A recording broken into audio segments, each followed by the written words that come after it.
ओम जय गुरुदेव जय गुरुदेव। ओम जय गुरुदेव जय गुरुदेव। ओम अशरण शरण शरण प्रभुले। ओम शरण शरण शरण प्रभुले। ओम जय गुरुदेव जय गुरुदेव। ओम जय गुरुदेव जय गुरुदेव। गुरु राखहि जो कोप विधाता। गुरु राखहि जो कोप विधाता। गुरु रूठे नहीं को जग त्राता। गुरु रूठे नहीं को जग त्राता। गुरु के वचन प्रति तन जाई। गुरु के वचन प्रति तन जाई। सपने हूँ सुख मन सुख सिद्धि ताई। सपने सुख मन सुख सिद्धि ताई। ओम जय गुरुदेव जय गुरुदेव। ओम जय गुरुदेव जय गुरुदेव।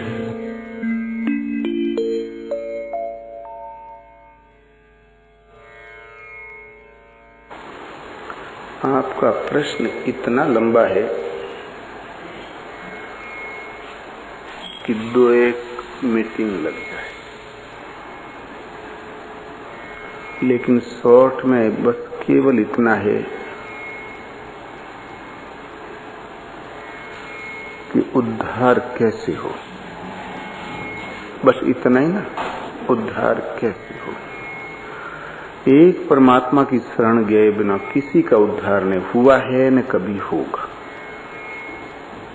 भागवत में श्लोक है कि धन की कामना हो तो कुबेर की पूजा करो,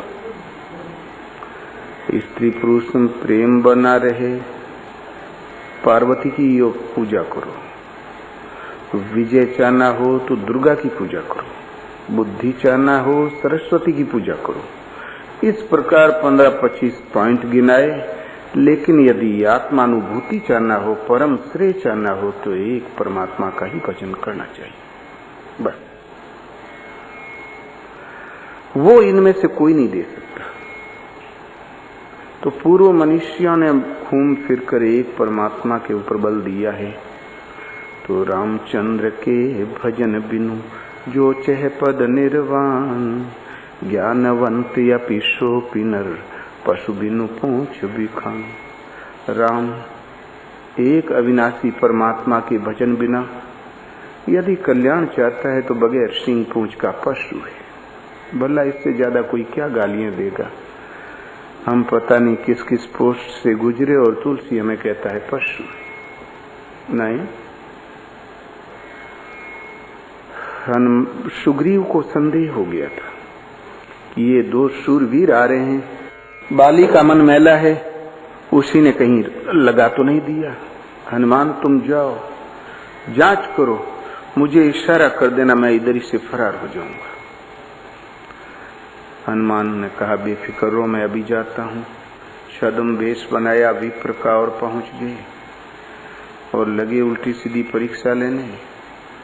पूछा कि तुम 3 देव महु को, नर नारायण की तुम 2, क्या आप ब्रह्मा विष्णु महेश इनमें से कोई हैं, अथवा नर हैं कि नारायण है? कि तुम अखिल भुवन पति लीन मनुज अवतार, जग कारण तारण भव भंजन धरनी भार। या चराचर जगत के स्वामी, जगत के निर्माता, जग कारण भव तारण, आवागमन से मोक्ष प्रदान उद्धार करने वाले साक्षात परमात्मा हैं। आप कौन हैं? तो 3 देव कोई और है और जग कारण भव तारण कोई और है। अतः भजन हमें भी भव से करना है तो भव तारने वाले को ही पकड़ना होगा। महाराजा मनु का चौथापन आ गया। और वो बहुत घबराए कि हृदय बहुत दुख लाग, जन्म गयऊं हरि भजन बिनु, हो ही न विषय विराग, भवन बसत भा चौथपन। जैसे आप लोग इस वृद्धावस्था में थोड़े घबराए हैं, मनु थोड़ा ज्यादा ही घबरा गया था।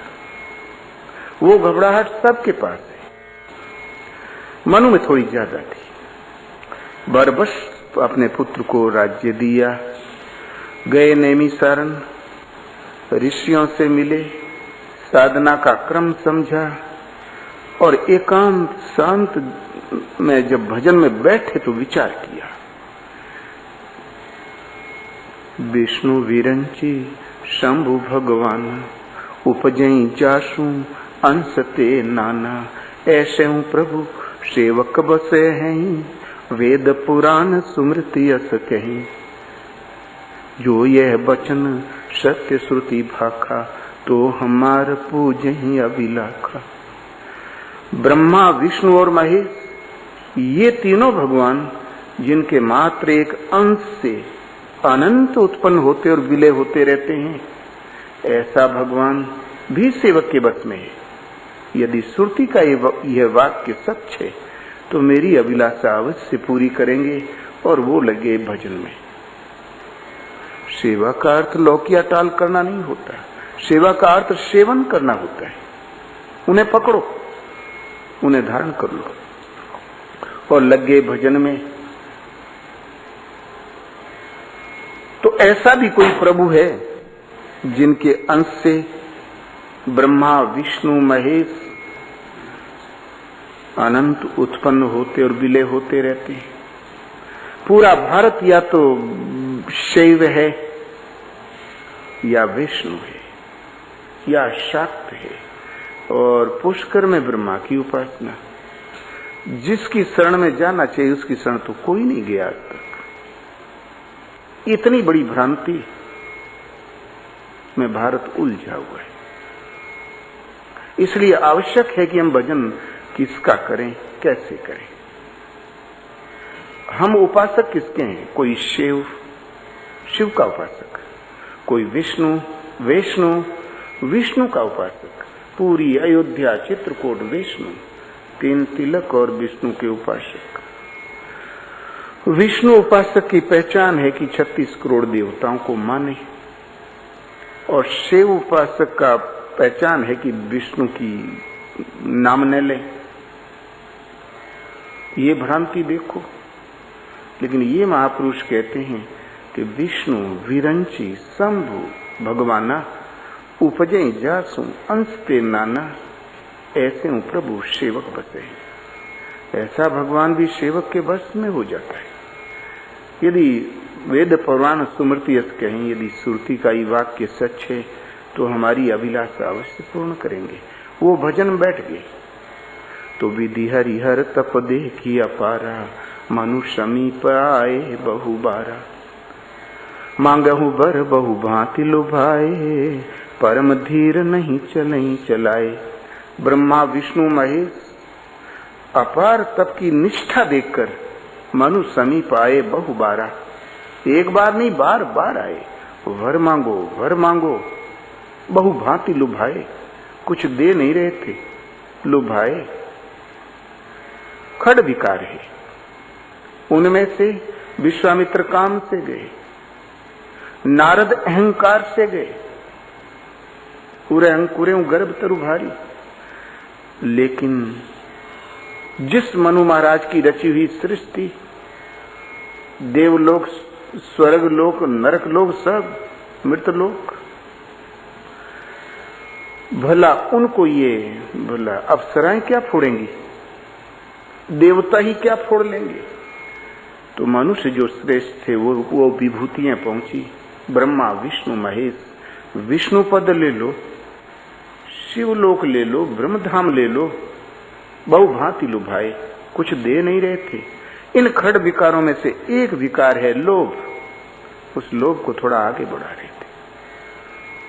लुभाए, प्रलोभन दे रहे थे, लेकिन परम धीरशाली थे, वो विचलित नहीं हुए।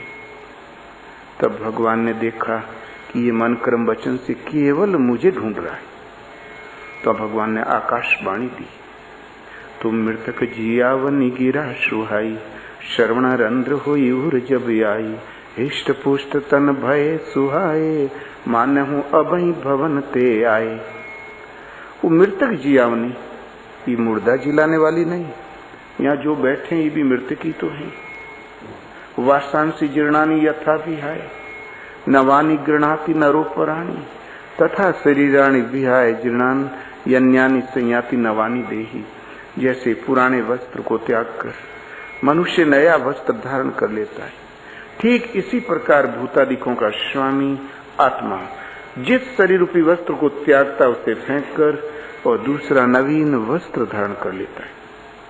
सात्विक गुण के कार्यकाल में मृत्यु को प्राप्त हुआ पुरुष उत्तम वस्त्र देव इत्यादि, राजसी गुण के कार्यकाल में मृत्यु को प्राप्त हुआ पुरुष मध्यम, और तामसी गुण के कार्यकाल में मृत्यु को प्राप्त हुआ पुरुष पशु कीट इत्यादि अधम योनि को प्राप्त होता है, वस्त्र बदलता है।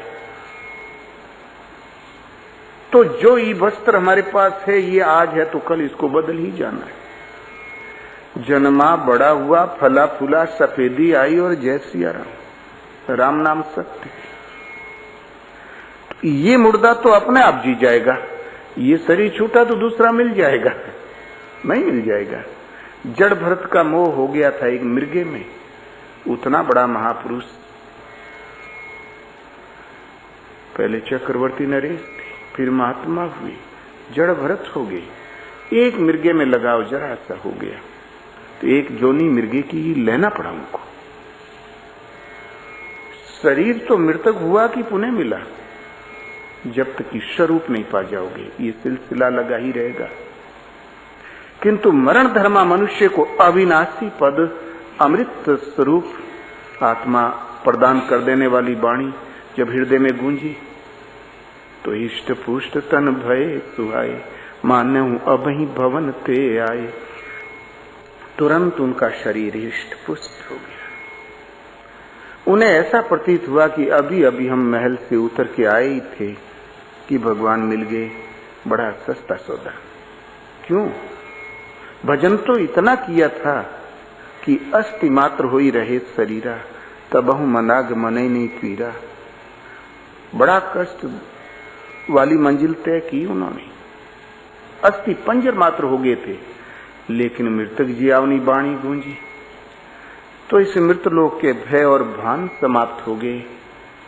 ते ही जाने जग जाई हिराई, जागे जथा सपन भ्रम जाई। जहाँ वो अमृत तत्व को प्रसारित कर देने वाली, अमृत कौन है? आत्मा अमृत स्वरूप है, काल से अतीत है, अविनाशी है। जब उस परमात्मा तत्व का संचार हुआ तो मृत लोक का भान, इसके सुख दुख विस्मृत हो गए।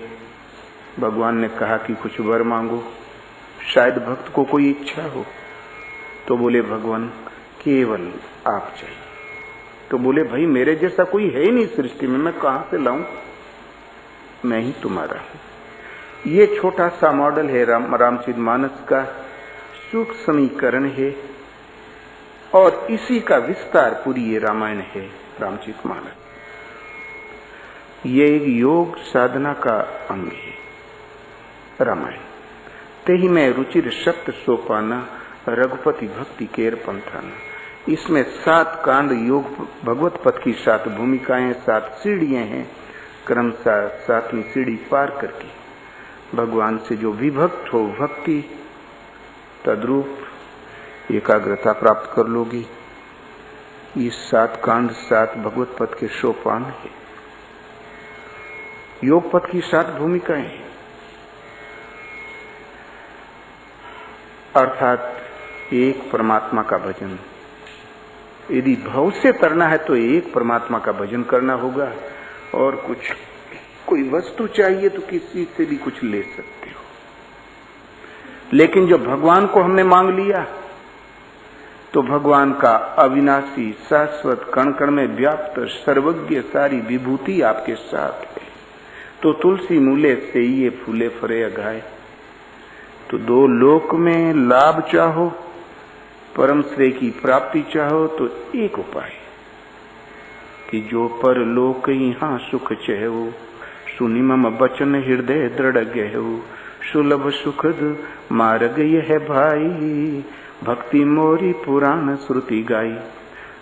जो परलोक चाहते हो, परम श्रेय चाहते हो, अथवा यहीं लोक में समृद्धि चाहते हो, दूध पूत से फले फूलना चाहते हो, तो मेरे वचन को सुनो और हृदय में धारण कर लो। डायरी में लिख के मत रखना। हृदय में धारण करने का अर्थ है कि मस्तिष्क में सदा बना रहे, याद स्मृति पटल पर बना रहे। हृदय दृढ़ गहु, जो परलोक चाहते हो अथवा यहाँ सुख समृद्धि, बिरला वाली फैक्ट्री चाहते हो तब भी। सुनि मम बचन हृदय दृढ़ गहु, तो बोला है क्या उपाय? तो सुलभ सुखद मार्ग ये है भाई, भक्ति मोरी पुराण श्रुति गाई। सबके लिए सुलभ, सबके लिए सुखदायी, केवल एक मार्ग, बस यही मेरी भक्ति। सीता बाजू में बैठी थी, उनकी भक्ति नहीं बताया। हनुमान हाथ जोड़े बैठे थे, उनकी भक्ति नहीं बताया, मेरी भक्ति। यही श्रुतियों ने गाया है। तो बारी मथे घृत हो य बरु, शिक्षा ते बरु तेल, बिनु हरि भजन न भव तरिये, यह सिद्धांत या पेल। भले पानी मथने से घी निकल आए, बालू पेरने से तेल निकल आवे, ये असंभव कदाचित भले संभव हो जाए, लेकिन हरि के भजन के बिना कोई भव पार नहीं हो सकता। ये सिद्धांत अकाट्य, अर्थात भजन एक हरि का ही करना चाहिए। प्रश्न है भजन कैसे करें? ये एक प्रश्न है, भजन कैसे करें? तो शुरुआत में भजन का तरीका बहुत ही सुगम है। भजन ही एक ऐसी वस्तु है जो कहने में नहीं आती। वाणी से हम कुछ भी सुना दें, आपको भजन नहीं मिलेगा। लिखने में नहीं आता। ये किसी किसी अनुभवी महापुरुष के द्वारा अधिकारी के हृदय में प्रसारित हो जाता है, जागृत हो जाती है, संचारित हो जाती है अंतःकरण में। ये गोपनीय है। जबकि सब कुछ लिखा है, ध्यान ऐसे धरो नाम, ऐसे जपो अजपा, ऐसा होता है, कुछ भी बाकी नहीं। लेकिन भजन ही एक ऐसी वस्तु जो लिखने में नहीं आता। इसलिए गुरु बिनु भव निधि तरह न कोई। पूज्य महाराज जी ने अपनी जीवनी बताया। हमने पूछा, भगवान आपको आकाशवाणी क्यों हुई? 3 बार महाराज को घर छोड़ने के लिए आकाशवाणी हुई, इन संत की सेवा करो, महान घनघोर नरक में गिरोगे, महान पाप करने जा रहे हो, लौट आए। और फिर तीसरी आकाशवाणी हुई, इस मंदिर में तुम्हारे गुरु महाराज। रात को 8 बजे अंधेरा धूप, चक्कर काट के चले आए मंदिर का, वहां कोई नहीं मिला। बड़ी झुंझलाहट हुई कि कौन हमारे पीछे पड़ा है भाई, कौन जोर से बोलता है, कौन आस्ते। आवाज आई कि इस मंदिर में गुरु महाराज हैं, लेकिन इसमें तो कोई नहीं। इतने में खांसने की आवाज आई। वो महापुरुष वास्तव में बैठे हुए थे, प्रकाश की व्यवस्था किया और सेवा में लग गए। 3 दिन 3 रात लगे ही रह गए। इसी स्वल्प अवधि में साधना का क्रम समझा और भजन में लग गए। 4 महीने के अंदर महाराज के अमूरे हृदय में स्वरूप पकड़ में आ गया और जैसे धरी हुई कहीं थाती हो, इस ढंग से सारी साधना जागृत हो गई। इस देवरथी हो गए, मार्गदर्शक हो गए। भजन छोड़ के कुछ अच्छा ही नहीं लगे।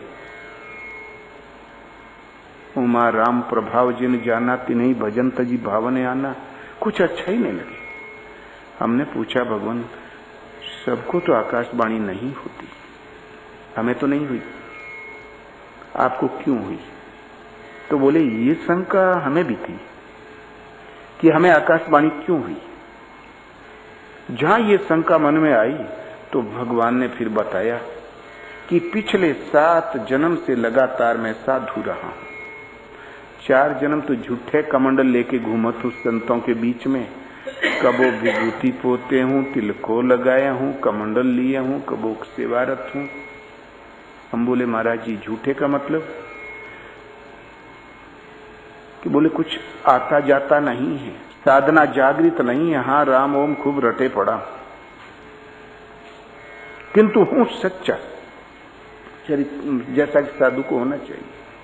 लेकिन 3 जन्म से बढ़िया साधु रहा हूं, योग साधना जागृत है, भगवान आत्मा से अभिन्न होकर रथी है।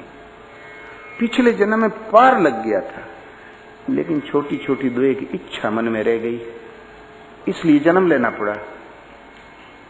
एक तो गांजा पीने की, दूसरा मन में कुतर्क पैदा होगी शादी का होते, तीसरा कुलीनता का। यही से जन्म लेना पड़ा। जन्म दे के कहीं का ईंटा कहीं का रोड़ा भगवान ने जन्म दिया। जन्म दे के शादी विवाह करके दिखा सुना के मारा 3 चटकना, बोले देख ये गुरु महाराज और ये रास्ता, पीछे घूम के ताकोगे तो तुम जानना। तो हो हमने कभी कल्पना नहीं किया था कि हम साधु होंगे। भगवान हमके जबरदस्ती साधु हो धकेल के साधु बना दिए, मुके भगवान साधु बनाए। मैं सचों के साधु हूं।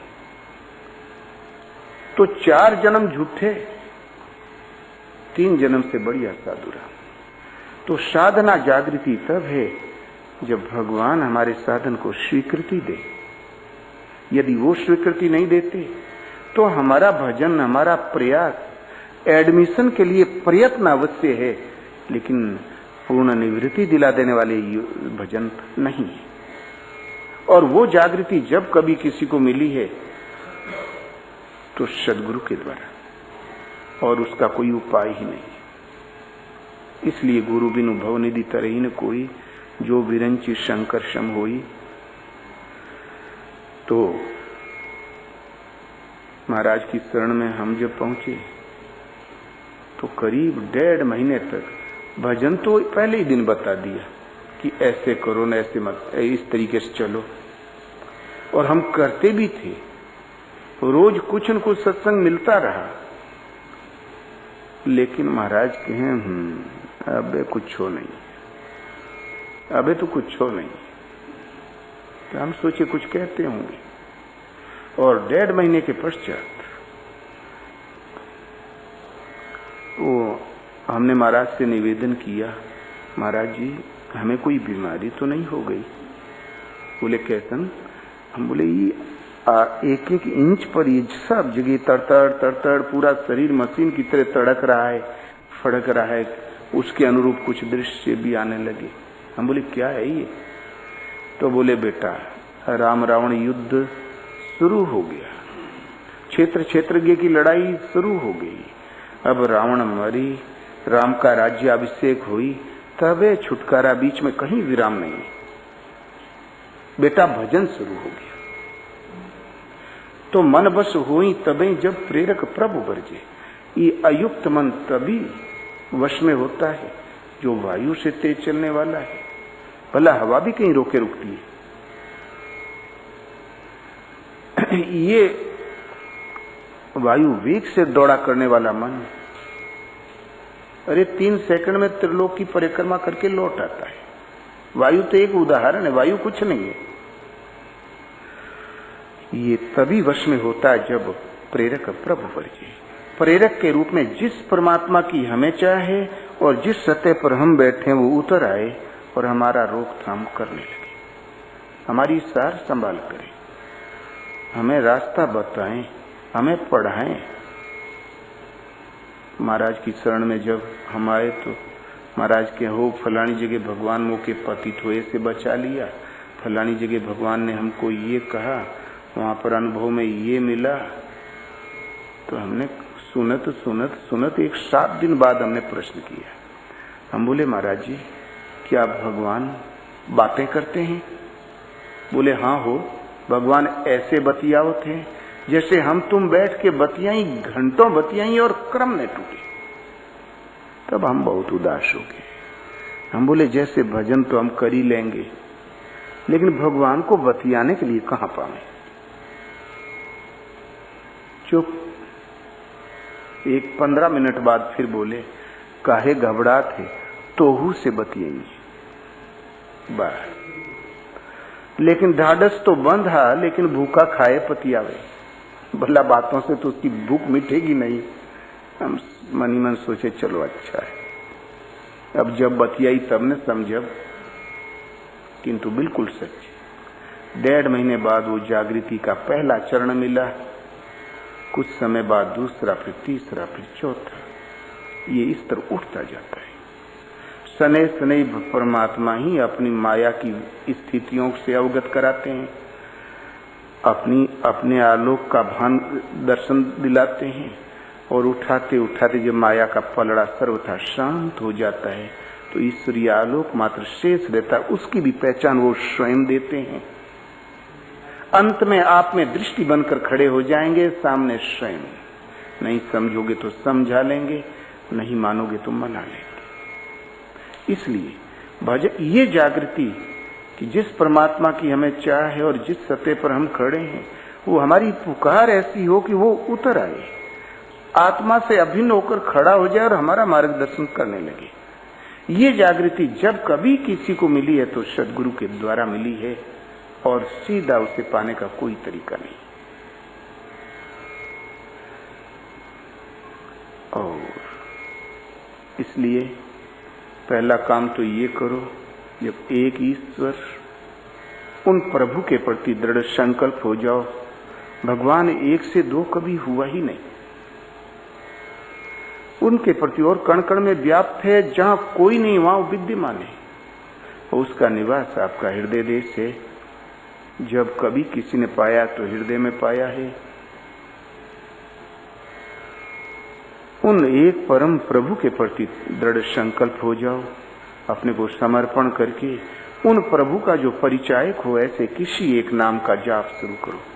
ओम अथवा राम, दोनों का अर्थ एक है। रास्ते मिलने वाली सुविधाएं एक जैसी ही होंगी और परिणाम भी एक ही होगा। एक नाम को पकड़ लो, प्रभु के कोई नाम है ही नहीं। ये तो महापुरुषों के अनुभव में मंत्र उतरे थे, वो है। क्यों कि नाम तो माता पिता रखते हैं, भगवान का माँ बाप कोई नहीं, तो नाम कौन रख देगा? पूर्वजों ने, पूर्व महर्षियों ने मेहनत करके जब उसे देखा कि वो सर्वत्र दिखाई पड़ा तो बोले सर्वत्र है। ये भी पाया कि वो सब कुछ जानता है तो बोले सर्वज्ञ है, वो परम चेतन है। दूसरी दृष्टि से कहा कि वो शाश्वत है, तीसरी दृष्टि से कहा कि वो सनातन है। सारी विभूतियों से युक्त देखा तो बोले विभू, सबका भरण पोषण करने वाला है तो प्रभु। गाड़ीवान, पीलवान, दौड़ीवान, वान माने उसका, उस पर कमांड जिसकी हो, विद्वान, नीतिवान, पहलवान। ऐसे ही भगवान, भक्त कहते हैं त्रिगुणमयी प्रकृति को, जो इस समूची प्रकृति का नियमन, पालन, उत्पत्ति, परिवर्तन, सारी प्रकृति का नियमन करने वाला, जो सब में व्याप्त है। इसलिए उसका एक नाम है भगवान। ईश्वर, ईश्वर कहते हैं श्वास को, है तो सर्वत्र लेकिन हमारे किस काम का, दिखाई तो नहीं देता वो। इसलिए एक नाम ईश्वर। श्वास प्रश्वास का जाप करते करते स्वर की गति का निरोध हो जाए, अचल स्थिर ठहर जाए। इस निरोध के साथ ही इसकी आड़ में छिपी सत्ता, उसी का नाम ईश्वर है।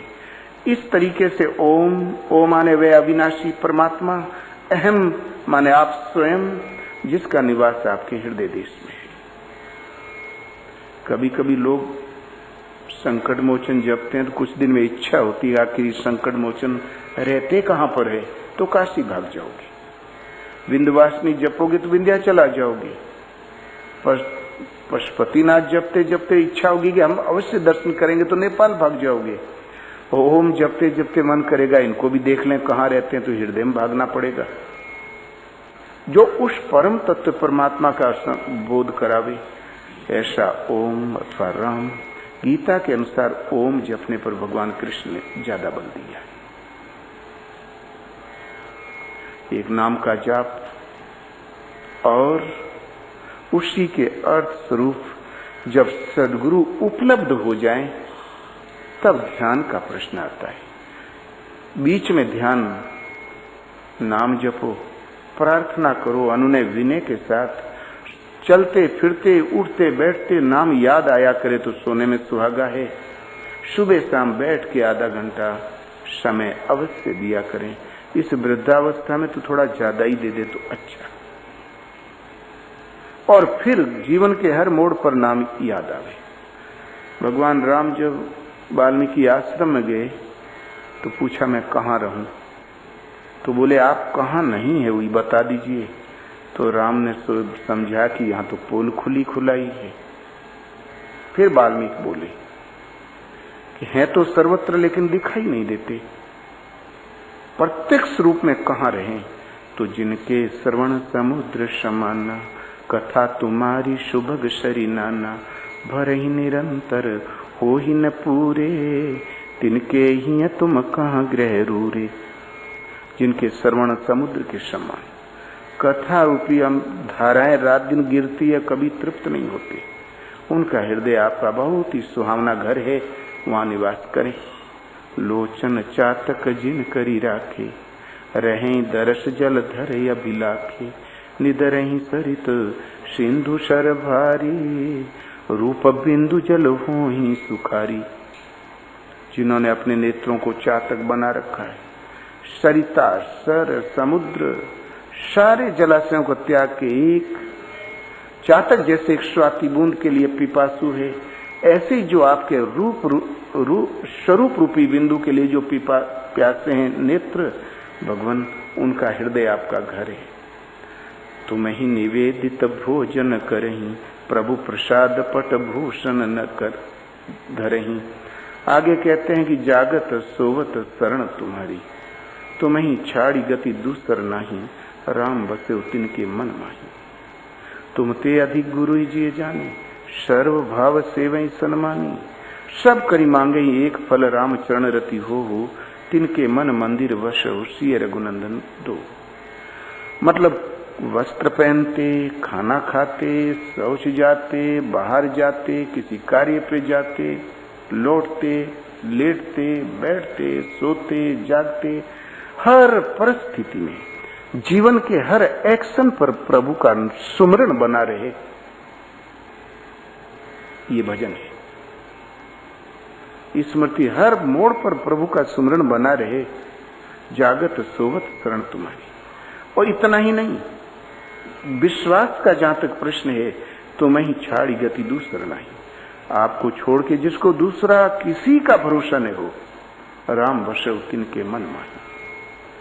भगवान, उनका हृदय आपका घर है। परमात्मा परम धाम है, अविनाशी सहज पद है। तो सदगुरु ही उसके साधना की जागृति, पूर्ति पर्यंत भजन और साधन मेन गेट है, जहां से प्रवेश पाया जाता है। इसलिए तुम थे अधिक गुरु ही जिए जानी, भगवान से भी बड़ा। क्यों? साधना जब से हम आरंभ करते हैं, भगवान तो दिखाई नहीं देता, सहारा तो सदगुरु ही हुए।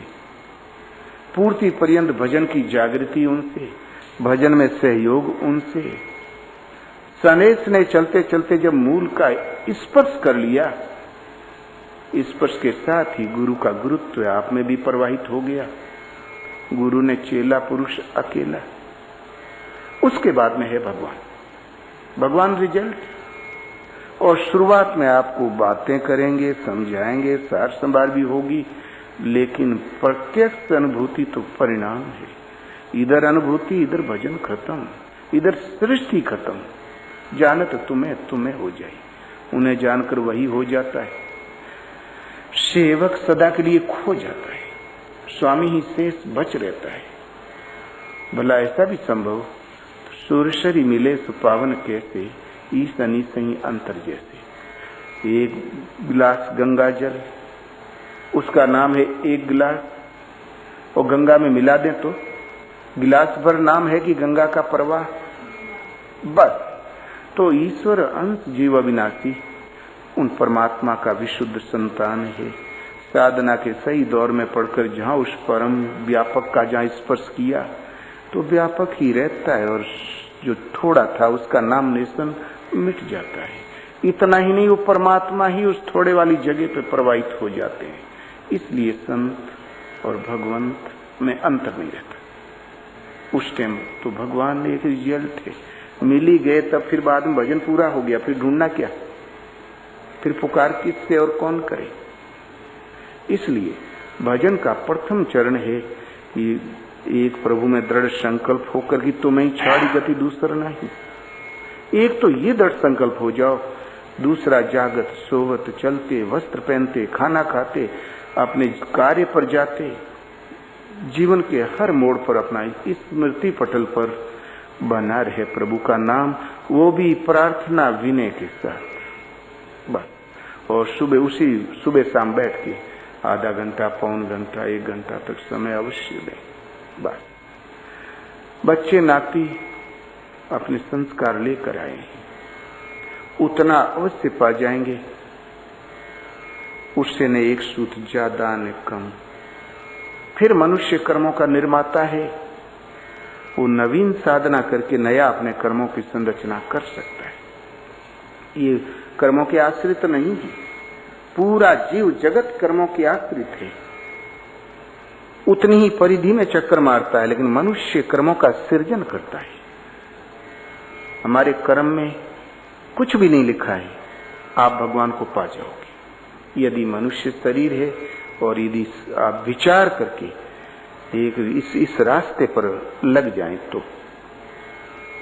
एक केवट था, उसके तकदीर में कुछ नहीं लिखा था।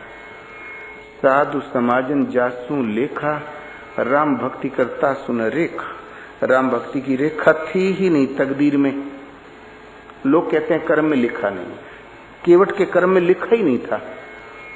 राम भक्ति करता सुन रेखा, रेखा थी नाव चलाओ बेटा इस पार उस पार, और राम भक्ति की तो नहीं थी। और समाज ने लतिया के वहां बैठा दिया। जाति वर्ण सब भांति नीचा, जा सुछाछ भी ले ये सोचा, किंतु राम ने अपना लिया। राम कीन आपन जब ही ते, भयं भुवन भाजन तब ही ते। भक्ति की रेखा थी ही नहीं, राम मिल क्यों गए? क्यों? बचपन से ही उसने विचार किया, वो लग गया कि आखिर मैं क्यों जन्मा, मेरा उद्देश्य क्या है।